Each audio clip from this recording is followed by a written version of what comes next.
A ver, para saber si la seguridad en un país está mejorando, necesitamos datos confiables. Pero, ¿qué pasa si esos mismos datos pues no son de fiar? Justo de eso vamos a hablar. Vamos a ver por qué en México responder esa pregunta, híjole, es mucho más complicado de lo que uno creería. Y esta es la pregunta del millón, ¿no? ¿Es posible saber si un país se está volviendo más seguro?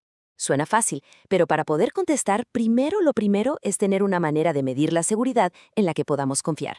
Y justo ahí, es donde empieza todo el enredo.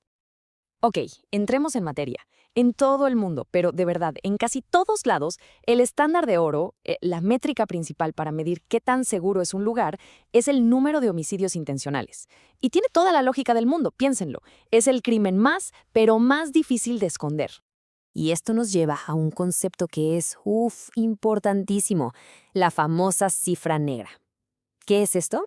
Son todos esos delitos que nunca se denuncian, que no quedan registrados en ningún lado. La mayoría de los delitos, piensen en robos y así, tienen una cifra negra gigante. Pero los homicidios, bueno, como hay una víctima, un cuerpo, es mucho más difícil que no se registren. Por eso se supone que su cifra negra es la más baja, y por lo tanto, el dato más confiable que tenemos. Pero, y aquí es donde la cosa se pone buena, o mala, según se vea. Resulta que en México, incluso con este indicador que se supone es el más confiable de todos, nos topamos con un misterio. Tenemos dos fuentes oficiales del gobierno que nos están contando dos historias completamente distintas. Totalmente. A ver quiénes son estos dos testigos en nuestro misterio. Por un lado está el INEGI. Ellos se basan en las actas de defunción, o sea, un método súper preciso. Por el otro, el Secretariado Ejecutivo, el CCNSP, que junta los reportes de todas las fiscalías del país mes con mes. Uno pensaría, bueno, en teoría, sus números deberían ser, si no iguales, muy parecidos, ¿no? Pues no, porque cuando comparamos sus datos, digamos para 2024, lo que encontramos no es una pequeña diferencia, no, es un hueco, una brecha enorme que de verdad preocupa. Fíjense en este número, 2.637. Esa es la diferencia, no de todo el sexenio, de un solo año. La diferencia en el número de homicidios que reporta una fuente y la otra. O sea, no son 100, no son 200, son más de 2.600 vidas de diferencia en las cuentas. Y aquí en el gráfico se ve clarísimo. Esa diferencia de más de 2.600 casos es un 8.5%. Y ojo, no es que un mes uno esté arriba y otro mes el otro. No, la barra del INEGI, la de las actas de defunción, está consistentemente más alta. Esto ya no es un error de dedo ni un redondeo. Esto apunta a una falla, pues una falla estructural en cómo estamos contando algo tan grave. Pero esperen, que se pone peor.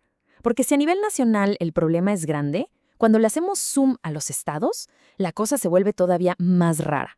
La diferencia no es la misma en todos lados. Y si nos enfocamos en un solo estado, como Jalisco, la contradicción es, bueno, es absoluta. Vean esta tabla. Es la prueba reina. Según los datos del secretariado, los del CCNSP, los homicidios en Jalisco bajaron de un año a otro. Uno diría, qué buena noticia, pero no tan rápido. Porque si vemos los datos del INEGI para el mismito periodo, resulta que los homicidios aumentaron. ¿Cómo? Entonces, la pregunta es obvia, ¿no? A ver, ¿la seguridad en Jalisco mejoró o empeoró?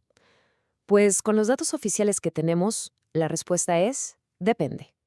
Depende de qué cifra se quiera ver, lo cual es, francamente, un absurdo. De hecho, una de las fuentes lo dice con todas sus letras y es una cita brutal. Con datos tan dispares es imposible saber realmente si mejoramos o empeoramos en materia de seguridad. Y es que es lógico, ¿cómo se va a saber si una estrategia de seguridad funciona si no se puede ni medir bien el problema? Y aquí hay que hacer una pausa y recalcar algo. Todo este relajo, toda esta contradicción que estamos viendo, está pasando con el que se supone que es nuestro indicador el más confiable, el que tiene la cifra negra más baja, los homicidios. Y eso, inevitablemente, nos hace pensar en algo que da hasta escalofríos. A ver, si así estamos con los homicidios, ¿qué nos podemos esperar de los datos de todos los demás delitos? Pensemos en robos, en extorsiones, en secuestros, donde la cifra negra es, sabemos, muchísimo, pero muchísimo más grande. ¿Qué estamos midiendo en realidad? Entonces, al final, el punto central de todo este análisis es bastante claro. Hay una regla de oro. No se puede mejorar lo que no se mide bien. Si de verdad queremos avanzar en seguridad, el primer paso, el que no nos podemos saltar, es tener una forma correcta de evaluarla. Y bueno, ¿cómo salimos de este atolladero? El camino hacia un progreso real necesita tres cosas, tres condiciones que no son negociables. Primero, necesitamos datos que sean confiables, que nos cuenten la misma historia. Segundo, datos transparentes, que cualquiera pueda revisar y auditar. Y tercero, datos oportunos, que lleguen a tiempo para poder tomar decisiones, y no 2 años después. Y me gustaría cerrar con esta idea para que se quede ahí rondando. Si no podemos confiar en los números, si las propias cifras oficiales se pelean entre sí de esta manera, ¿no estaremos convirtiendo el debate sobre la seguridad en una simple guerra de opiniones? ¿En un yo siento contra tú sientes, en lugar de basarnos en hechos? Ahí queda la pregunta.